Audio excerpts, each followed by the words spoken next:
Hello dear students. आज के इस वीडियो में हम करेंगे हमारे हिंदी व्याकरण का भाग उपसर्ग। ठीक है, तो आज के इस वीडियो में हम उपसर्ग के बारे में पढ़ेंगे कि उपसर्ग शब्द क्या होते हैं और इनका प्रयोग कैसे किया जाता है। तो बच्चा, ऐसे शब्दांश जो मूल शब्दों से पहले जुड़कर नए शब्द की रचना करते हैं तथा शब्द के अर्थ को बदल देते हैं वो उपसर्ग कहलाते हैं, जैसे आ, निर, अब आदि। ठीक है, तो वो अक्षर बच्चे, वो अक्षर जो किसी शब्द के आगे लग गए, ठीक है, उसके आगे जुड़कर उस शब्द का अर्थ बदल देते हैं और उसमें परिवर्तन ला देते हैं, वो होते हैं उपसर्ग यानी कि प्रीफिक्स। तो उपसर्ग 3 प्रकार के होते हैं: संस्कृत के उपसर्ग, हिंदी के उपसर्ग और अन्य भाषाओं के उपसर्ग। ठीक है, तो 3 प्रकार के उपसर्ग होते हैं जो कि संस्कृत शब्दों के आगे प्रयोग किए जाते हैं, या फिर सरल हिंदी शब्दों के आगे, या फिर जो अन्य भाषाओं के कुछ शब्द होते हैं जैसे अंग्रेजी भाषा हो गई, फारसी, उर्दू, अरबी भाषा हो गई, या फिर उन शब्दों के आगे प्रयोग किए जाते हैं। तो आइए सबसे पहले हम पढ़ते हैं संस्कृत के उपसर्ग। तो संस्कृत के कुछ ऐसे शब्द जिनके आगे उपसर्ग शब्दों को लगाया जाता है। ठीक है, अब यहाँ पर देखिए, सबसे पहले है उपसर्ग अति। ठीक है, अति का अर्थ होता है बहुत अधिक, ठीक है, ज़्यादा, अधिक। तो इसके उदाहरण आप लिख सकते हैं अतिरिक्त, इसके अतिरिक्त यानी कि इसके अलावा, अत्यंत, ठीक है, बहुत ज़्यादा, अत्यधिक, बहुत ज़्यादा, अति उत्तम, बहुत ज़्यादा अच्छा। ठीक है, तो अति यानी कि बहुत ज़्यादा।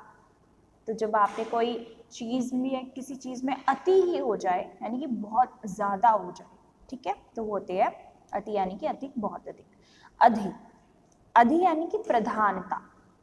तो प्रधानता यानी कि जिसमें कुछ बड़ा दिखाया जाए, जैसे अधिकार, ठीक है, कुछ काम करने का जिसके पास अधिकार हो। अधिनायक, ठीक है, जो बड़ा नायक हो। अधिपति, जो बहुत बड़ा आदमी हो। ठीक है, अध्यादेश, जो आदेश देने वाला हो। ठीक है, अधि यानी कि प्रधानता। तो आप जिन शब्दों का प्रयोग कुछ उनके आगे कर रहे हो, वाक्यों के आगे, शब्दों के आगे कर रहे हो, तो आपको उनका अर्थ भी पता होना चाहिए। ठीक है, तो अधि यानी कि प्रधानता। फिर अनु, अनु यानी कि पीछे। अनुकरण, अनुभूति, अनुकूल, अनुगमन। अनुकरण करना, किसी के पीछे पीछे नकल करनी उनकी। अनुभूति यानी कि कुछ, अगर कुछ बात हो जाए तो उसकी बाद में हमको एहसास होना। अनुकूल यानी कि जो समय है या फिर जो भी कोई भी है उसके अनुकूल हमें काम करना, वो काम हो गया है, अब उसके अनुकूल हम दूसरा काम करेंगे। तो अनुगमन यानी कि किसी के पीछे पीछे चलना। ठीक है, अप यानी कि बुरा या हीन। तो जिन शब्द के आगे अप लगता है उसका अर्थ बुरा या हीनता में बदल जाता है, जैसे अपकीर्ति। ठीक है, कीर्ति होती है किसी की, जैसे प्रॉस्पेरिटी होती है। ठीक है, बहुत ज़्यादा कोई रिच होता है या किसी की बहुत ज़्यादा बड़ाई की जाती है, तो उसकी कीर्ति जब हीनता में बदल जाती है तो वो अपकीर्ति हो जाती है। ठीक है, अपकार, एक होता है उपकार करना, एक होता है उसका उल्टा अपकार। ठीक है, अपयश, यश मतलब सौभाग्य। ठीक है, जिसके पास बहुत सारा धन हो वो यश होता है। तो अब नहीं है, बुरा है, तो अपयश हो गया। अप शब्द कहना किसी को गलत, हीनता शब्द कहने। अभी यानी कि सामने। तो अभी का अर्थ है सामने। तो अभिमान, ठीक है, हमारा अभिमान जो होता है सामने। भाषण देना सामने से। अभिलाषी, अभिभावक। ठीक है, अब यानी कि बुरा, पतन। अवगुण, अवनति, अवशेष। आ, तक या सहित। आमरण, आक्रोश, आकार, आजन। उत यानी कि ऊपर या श्रेष्ठ। उत्कर्ष, उत्पत्ति, उद्भव या उद्गम। ठीक है, उद्भव, उद्गम और उत्पत्ति तीनों का एक ही अर्थ है, यानी कि जन्म होना, पैदा होना किसी चीज का। और उत्कर्ष यानी कि किसी को जब कोई बड़े अव्वल दर्जे पर होता है। ठीक है, उत्कर्ष। अब उप का है निकट या समान। उपदेश, उपचार, उपकार, उपकरण, ठीक है। दुस, दुस यानी कि हीन या बुरा, दुस्साहस, दुस्साध्य, दुष्कर, दुष्कर्म, ठीक है। दुष्कर यानी कि कोई गलत काम, हानिकारक काम, दुष्कर्म भी वही हो गया, ठीक है, कोई पाप करना।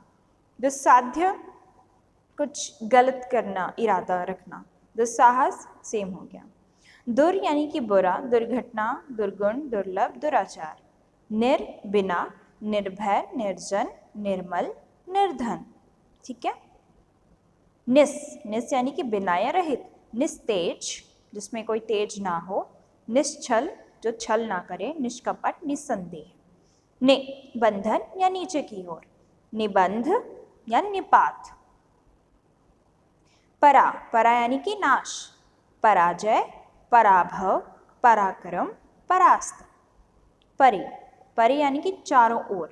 परिक्रमा, परिक्रमा करना, चक्कर लगाना। परित्याग करना, परिश्रम, परिधि, ठीक है। प्र यानी कि अधिक, अतिशय या आगे। तो प्रबल, प्रयत्न, प्रगति, प्रताप। उसके बाद है प्रति, विरुद्ध, हरेक। प्रतिकूल, हमारे जब विरुद्ध कोई चीज होती है, प्रतिकार करना, किसी का विरोध करना। प्रत्येक, प्रतिक्षण, ठीक है, हर एक क्षण या हर एक व्यक्ति। वि यानी कि अभाव और विशेषता। विपथ, विपक्ष, विपथ यानी कि गलत पथ पे चले जाना। विपक्ष, दूसरा पक्ष, सामने वाला, विरोधी। विजय या विलक्षण, जिसमें बहुत कोई अलग ही लक्षण हो, ठीक है, वो विलक्षण हो जाता है। सम यानी कि अच्छा और सहित। संयोग, अब सम में बेटा सम का प्रयोग जब हम करते हैं तो स के ऊपर बिंदी लग जाती है, ठीक है। संयोग, संजय, सम्मान, संतुलन। सु, सु यानी कि शुभ या मंगल। सुकर्म, सुगम, सुपुत्र, सुनयन। निषेध, अभाव। अज्ञान, अगम, अधर्म, अहिंसा, ठीक है बेटा। तो ये शब्द थे हमारे संस्कृत के उपसर्ग, ठीक है, संस्कृत के उपसर्ग। अब हम आगे करेंगे हिंदी के उपसर्ग। तो इसमें है अ यानी कि अभाव, अचेत, अछूत, अमोल, अथा। अथा यानी कि बहुत बहुत वास्ट, ठीक है, बहुत ज़्यादा बड़ा, जिसके पार ही ना जाना जा सके। अन यानी कि अभाव, निषेध, अनपढ़, अनदेखा, अनसुना, अनबन। अध, आधा, अधखिला, अधजला, अधपचा, अधपका। उन यानी कि कम। 19, 29, 49, 59। औ यानी कि निषेध या हीन, मना करना। अवघड़, औचक, अवसर, अवगुण, ठीक है। क, बुरा या हीन। कपूत, कुचाल, कुढंग, कुबोल, ठीक है, कुब आगे लग जाता है। चौ, चौ यानी कि चार। चौराहा, चार रास्ते। चौपाया, चार पैरों वाला। चौमासा, चार मास। चौपाई, चार पैरों वाली, चारपाई, ठीक है। नि, रहित या बिना। निडर, निपुत, निहत्था, निधड़क, ठीक है, जो जिससे डर ना हो, ठीक है, जो निहत्था ना हो। दु यानी कि दो या बुरा। दुगना, दुराहा, दुकाल। बिना यानी कि रहित, बिना, निषेध। इसका अर्थ है बिन खाया, बिन चाहा, बिन ब्याहा, बिन जाना, ठीक है। आगे है भर, पूरा, भरा हुआ, भरमार, भरपूर, भरसक, भरपेट, ठीक है। भर का मतलब है पूरा भरा हुआ। सु या स यानी कि अच्छा या सहित, ठीक है। तो बच्चे जिस शब्द के आगे कु लगे तो उसका अर्थ है कोई बुरी चीज है, ठीक है, और जिसके आगे सु या स लग जाए इसका मतलब वो अच्छी चीज है। तो सुफल, सुजान, सुडौल, सुघर, ठीक है। अब है बच्चों अन्य भाषा के यानी कि उर्दू फारसी के उपसर्ग, ठीक है। अब इसमें है कम, कम का मतलब है थोड़ा। कम बखत, कमजोर, कम दाम, कम उम्र। खुश, उत्तम, अच्छा, इसका है खुशबू, खुशदिल, खुशखबरी, खुशहाल। गैर, अलग, बिना।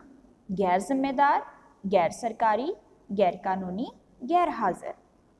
ना का अर्थ है नहीं, नाराज, नादान, नालायक, नापसंद, नासमझ।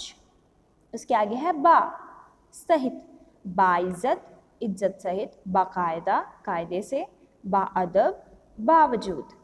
उसके बाद है बद, बुरा, बदबू, बदतमीज, बदकिस्मत, बदसूरत।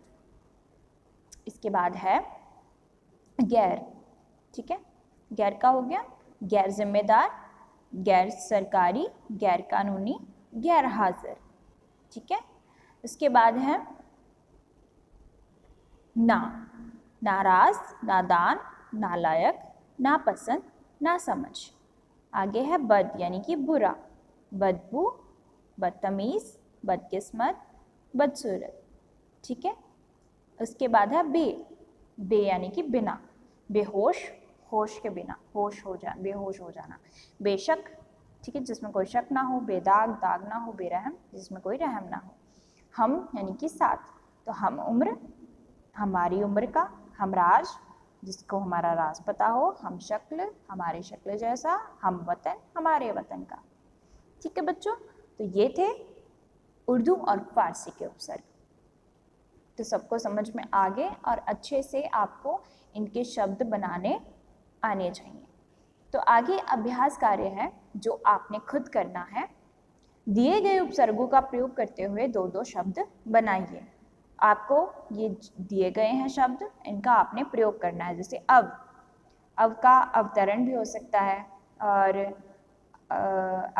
अविकार, ठीक है। अ के तो आपको बहुत सारे शब्द मिल जाएंगे, प्रति के भी, प्रतिकार, प्रतिकूल, प्रत्युत्तर, ठीक है। उत का उत्कर्ष, उत्कल, ठीक है।